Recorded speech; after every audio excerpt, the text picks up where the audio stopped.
Good morning. What's up, moms? It's your girl, Sharita, the Behavior and Literacy Strategist, coming at you from the Morgan Unlimited Growth Institute, where you can find solutions for your child's behavior and literacy challenges. What's up, y'all? It's been a while since we talked. I want to talk to y'all today about something really important, and this is coming from the students, okay? This is not just what I think might be happening and what we as parents are talking about. These are the kids talking. All right, so this is very important. I want to talk to you about when you talk to your child's school, your child's teacher, the child's study team, right? You're reviewing the IEP and they tell you what grade level your child is reading on, and what grade level your child is doing math on, okay? And what's behind that. I did a live before and talked about how your child's test results are not accurate and why. So this is what I've been feeling, but my students have been saying this as well, okay? So I hope y'all have a good morning. Did I start out right? Because I'm so excited to talk to you about this.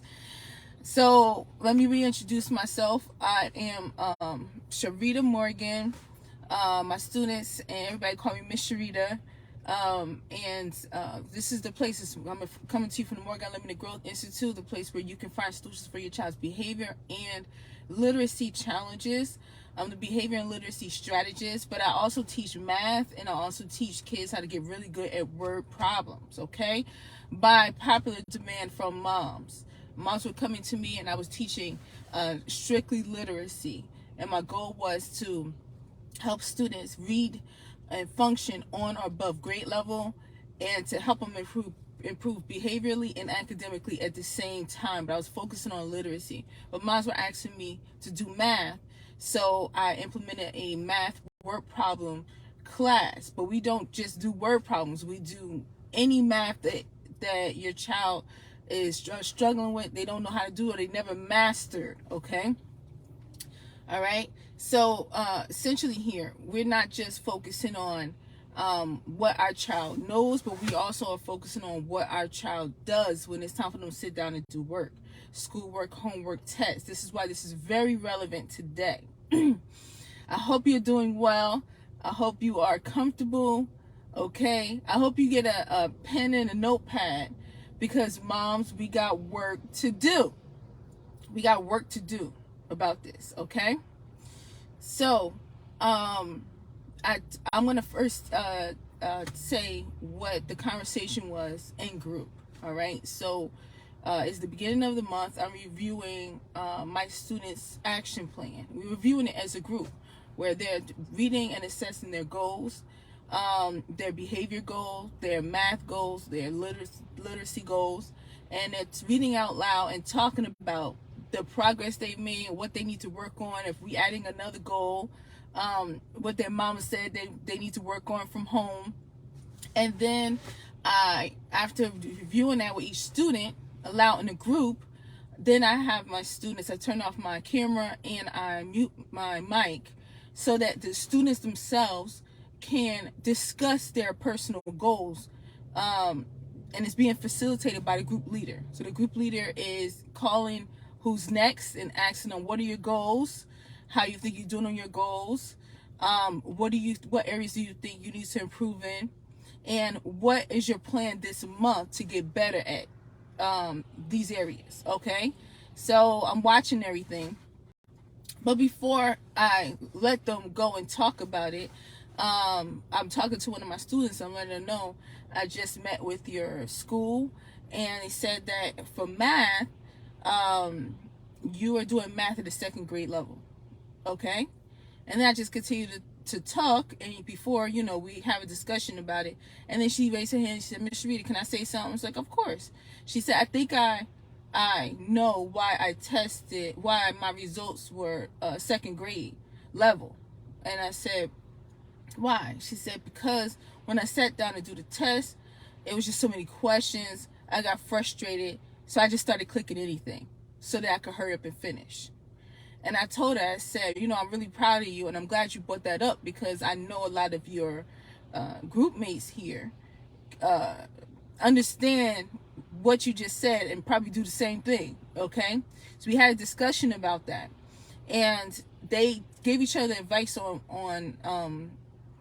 what to do about that. But here's the thing: when the kids sit down and it's time for them to take a test, they're not aware how important the test is. Like, here's testing, it's testing again, it's time for the test again, it's time for the test again.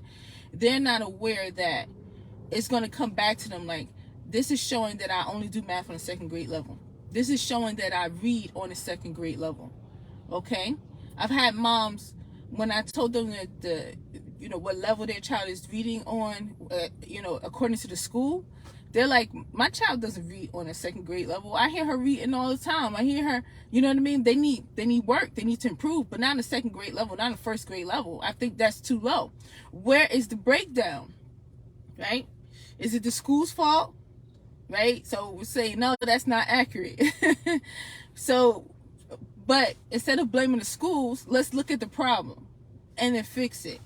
I remember when Jazzy was in third grade, I had the same conversation with her teacher. She said that she's reading below grade level. And I was like, because I taught Jazzy to read before she went to preschool.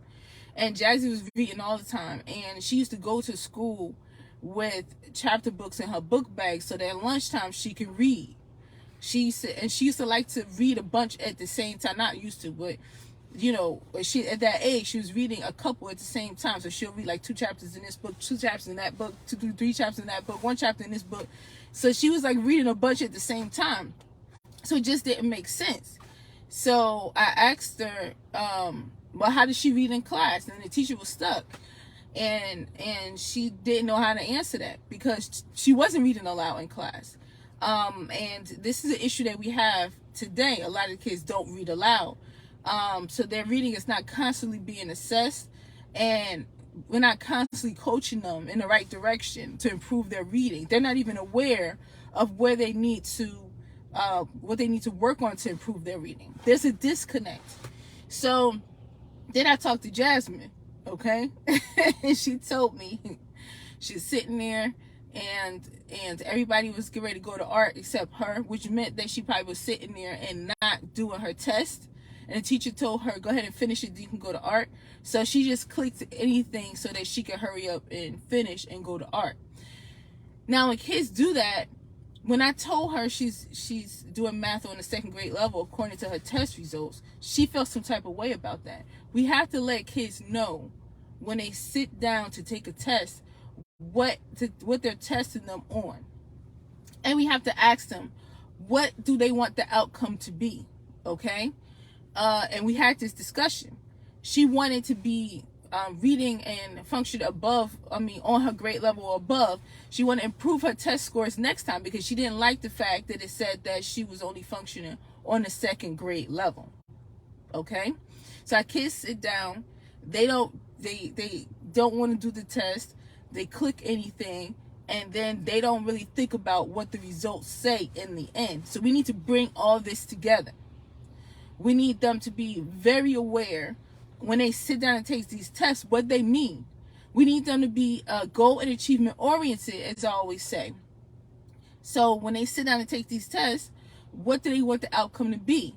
They should know their test results. They should know that this time when I took the test, it said that I'm doing math or I'm reading on a second grade level. I need to bring that up. So next time when they take the test, they want it to be higher than that. And they want to improve themselves in the process. And then next time they take the test again, they want it to be higher than that. This is what I mean by goal and achievement oriented. They're focused on the goal. They're focused on achievement. They're focused on doing better every time they take the test. This is so highly important. Here's another breakdown. In school, them having to sit and do a test or do an assignment without help for an extended period of time, or when it's a lot of questions, their ability to do that is getting weaker and weaker and weaker and weaker because They don't have to sit. They say if you don't finish it, you can finish it later. If you don't finish it, you can finish it for homework. They're not timed and working within a specific period of time to get this done. Okay? And they don't have the focus to say, I'm not saying they can't focus, because you know how I feel about that, but I'm saying they're not required to and expected to focus on working for a specific period of time. They're not expected or required to figure it out on their own before they start asking for help. They're not expected to do this. So when it's time for them to sit down and take a test, they are weak in their test taking skills. I'll give you another example. On Saturday at 10, I've been asked to teach a group of students from Roselle. It's through an author, Renee Smith. She has a reading program teaching kids who are behind in reading. So I teach them on Saturday, and we had a 6-week assessment for them to do. It was 36 questions. So when I told them, okay, so I was teaching them what was on the test in the coming weeks, previously. And then when I told them, okay, it's time to get ready, one of my students was like, oh, 36 questions, oh my gosh. When I tell you that's what he was focusing on, well, how these kids sit down and it's time to take a test, and then they're thinking, they're like, oh, I'm about to bust this out, I'm going to concentrate, I'm going to read the question thoroughly, I'm going to pick the best answer and move on, and then I'm going to check my work before I submit it because I want to get the highest score possible. This is not what they're thinking. They're sitting down like counting the questions and like, these too many questions. Or if it's a computer test, they are hanging out for the first 10, then after that they like, oh, let me just click anything to keep it moving. Absolutely not. Okay? So we have to work on our kids developing test-taking skills and taking these tests seriously and seeing what and understanding what it means, having awareness and having a strategy for when they take tests. Okay? My students, when they come in, I work on their focus stamina. I work on them sitting and not talking to anybody and focusing on a certain period of time to figure out, to answer their questions on their own. And then when time's up, you better have it done. You know what I mean? And when I call you, you better be ready. I want that pencil moving. I don't want no talking. So I work on these things with them. But the student I was just talking about, in the beginning, she was pretty new. So her test results have not started to go up. My students, when they come in to work with me, their test results start to go up. I have another student who I met with her teacher before the school year was over, and she was really amazed because she was looking at how her reading test scores were going up every time they took a test, which is going up and up and up. And that's what you want to happen. And that's what they should want to happen. Okay? Here's another issue. Missing assignments. We gotta get serious on these missing assignment stuff. It's okay for a lot of kids. It's okay, and it's becoming commonplace and normal to have missing, backed up assignments. What is that? What is that? When you look at the assignments, you look at Canvas, it's missing, missing, missing, missing, incomplete, incomplete, incomplete, missing, missing, incomplete, missing, incomplete, missing, missing, missing, fail, fail. You know what I mean? It's quizzes, fail, fail, fail. Why? Because they're not doing the work. So, I was starting to be BFFs with Jazzy's math teacher, and he was telling me how in class they have more than enough time. That's not good for my daughter. So I told her that she has to get it done in class. But what he tells the kids is you do it now and it's due at 12 o'clock midnight. But during class, they just be hanging out. The students just hang out and then they wait till later and they know it's due at 12 midnight, but then they don't hand it in, then it's late, then it's not complete and missing, and then it's towards the end of the marking period. They worry about their grade, but they have so many missing assignments now they got to catch up. Absolutely not. When it's time to work, the teacher, first of all, I tell all my students that the teacher is not there to entertain you. The teacher worked to put the assignments together, the lessons together. You have the assignments. That's their job. They're doing their job. You do your job. So when the teachers finish teaching and they say, get started on it now, it's not time to chill. You don't take a break. When is your break? Your break is at lunch. You don't take a break during class. You don't do other stuff. You don't chill out. You don't be on your phone. You don't look on YouTube. You don't just chill for the rest of the period because you know it's due at 12 midnight. So my requirement is for my students and for my daughter that you do the work then. You do the work then. If your teacher gave you time to work on it, you get it done. You don't wait till later. You get it done. You go through that process. You do it. You do your best at each question. Then you go ahead and check it to make sure it's right. Okay? Then you submit. There's no incomplete assignments. There are no missing assignments. A lot of schools don't give homework, or they give homework once in a while. See, the requirements are less and less and less, and these kids are getting weaker and weaker and weaker and more lazy. But as I told one of my students who her class is on Thursday and Friday, but she had to meet with me yesterday and pull open her Canvas and get to work because she got missing assignments. So I told her, you have homework today? She said, no.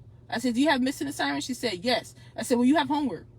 If you have missing assignments, you have homework. There's no missing backed up assignments that you get home, come home, you get to chill. You have homework. You have missing assignments, you have backed up assignments, you have homework every single day. So let's put some structure around this as far as assignments and have our children develop strategies for test taking. And what I want you to do is at home, have your child read something on their grade level and see how they're doing, okay? And if they are not doing well, you got to put a plan in place. And they have to work on it every single day to improve their grades. They have to sit for an extended period of time to answer questions and work independently. They have to learn learn test taking strategies to how to get the best answer. They have to learn how to check their work when it's done before they ask for help. They need to function independently. They need to do this stuff independently, because if they get so much help in class and they get so much help at home, then when it's time for them to be one-on-one with that test, they are not equipped. They're being lazy. They're not doing their best, and they're clicking to just get through it, and their test results are going to be very low. And it's not an indication of how smart your child is or their ability, okay? It's an indication of what they felt like doing in the moment, and that is truly unacceptable. Completely unacceptable. The test, homework assignments, classwork assignments, quizzes are not about what you feel like doing or what you'd rather be doing. Okay?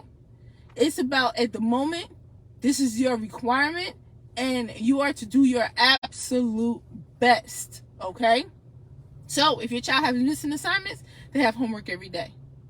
If they are caught up, but their test taking is weak, and they're just clicking anything, and talk to them. Ask them what happens when they take the test. Okay? Let it come out of their mouths, like my students were saying. Another one of my students said the same exact thing, and she went like this, like, it was just too much, too many questions. So I just got frustrated and started clicking anything. You're not allowed to do that. See, what's happening is our kids are developing anxiety around tests. It's too much. When you hear them saying, when it's like, it's just too much. It's too much. I can't handle it. There's too many questions. I'm worried about getting it wrong, right? And they're developing anxiety. And then what do adults do? Well, we're going to make accommodations. We're going to give you more test time to do the test than the rest of the students. We're going to have someone come and read the questions for you. We're going to help you. And the more we help them, the less they feel like they need to do. And the more they feel like they have an excuse for not doing it. And the more they run away from these tests, the worse their anxiety. So sometimes when it comes to anxiety, instead of worried about diagnosing our children and helping them by providing accommodations and stuff, what we need to do is get them to face the test. We need to get them to develop a growth and achievement mindset. We need to get them to figure out, what do I do if I get this wrong? What's my strategy if I get it wrong? How do I get it right? How do I do better next time? Let's change our children's mindset and thinking around test taking, and let's change their mindset and thinking about the classroom assignments. That's their responsibility. It's not the responsibility of the teacher to, and this is what I told another one of my students. Like, she was complaining all the time. The teachers don't help. I ask for help, but they don't help, so I just go on my phone. First of all, you better put that phone away. Because if it was me in the classroom, when you came to class, that you got a problem with the phone all the time, and want to say you're not going to get a teacher your phone, if you have it out when she's teaching, you will hand that phone in every day as soon as you come to class. That's my phone for the period. Okay? First of all right? So, but you want your teacher to spend time teaching in class, for y'all not to pay attention and not to take notes. And then when she finishes it, she got to reteach it again to y'all individually, because now you're like, I need help, I don't understand. Absolutely not. You take notes, you pay attention, and then when you finish, you start working on the problems on your own. And then if you have a question, you say, this is what I did. I tried it. I'm not sure if it's right, but this is what I did. And you worked your hardest on it. Then you can ask your teacher a question. It's not your teacher's responsibility to teach it while you're not paying attention, and then reteach it individually, and then you still don't get it done, and then you don't get it done by 12 o'clock midnight if that's a requirement, and now it's incomplete, and you're saying, well, the teacher don't help me. No, help yourself. Help yourself. You pay attention to class, you take notes, you study. When you come home from school, you pull up a YouTube video, you practice, okay? You text me and let me know, Miss Sharita, I need help in this area. Well, I would like to study this area, because I don't let them say, I need help. I don't let them say that mess. I would like to study this area. And then your mom can schedule an extra session, or I'm working on it in groups so everybody can learn it, okay? But when I teach my students, I never say, this is how you do it. Now you try and let me know if you need help. We put that problem up on that screen, and then I say, go ahead and do it and do your best. And then afterwards, I say, show me what you did. And what do you think is next? And what you do next? And what you do next? And what you do there? What you do with oh, that's what I did. I made this mistake. I made that mistake. Oh, this is why. I don't know. You're not allowed to say I don't know. Think of something. We got to stretch their brains. They have to think, okay? But hello, welcome, Lisa. We're talking about a test taking, and when the kids sit down to take the test, this is what my students said. It's not just one student; it's a couple of them saying the same thing. That it's too many questions. So I got frustrated, and I just started clicking anything. So that's why it says that I'm only doing math on the second grade level. This is what my student said to me when I told her what the test results showed. She raised her hand and she said, Miss Sharita, can I say something? I said, sure. She said, I think I know why it's showing that I'm only doing math on the second grade level. Because I sat down and take the test. It's too many questions. I got frustrated and I just started clicking anything. They should not be allowed to do that. And it's not just her. This is a problem that a lot of kids have. If your child is functioning below grade level, first of all, find out from your teachers. During IEP meetings, they always tell you what grade level your child is reading on and doing math on, right? But find out if they don't have an IEP, and don't wait for the IEP. Find out from your teachers today. Find out what the last test results said. If they sent it in the mail or whatever, and you need it explained, call and find out. And then have a conversation with your child and ask your child, what do they do when it's time to take a test? Do they do their hardest on each question?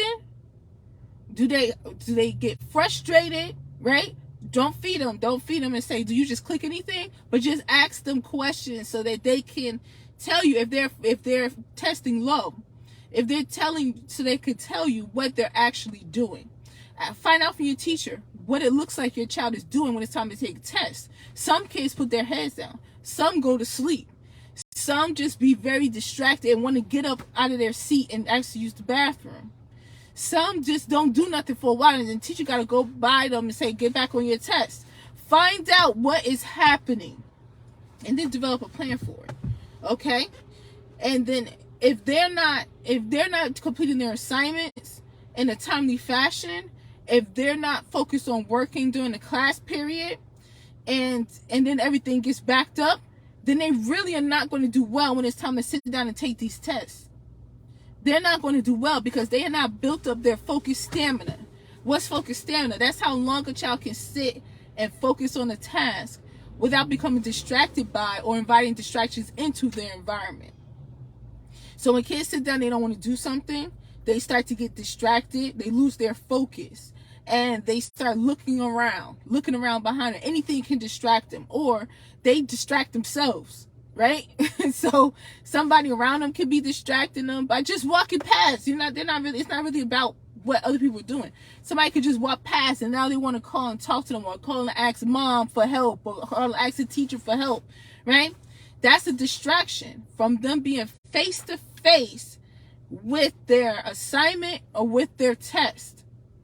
Or a lot of them pull out their phones. They're distracting themselves. You understand? So they have to work on focusing, sitting down for a period of time and doing their work without their cell phones, without talking to anyone. And they have to be timed in that pencil. As I always say, my students know I'm always saying it. I better see that pencil moving. I better see that pen moving.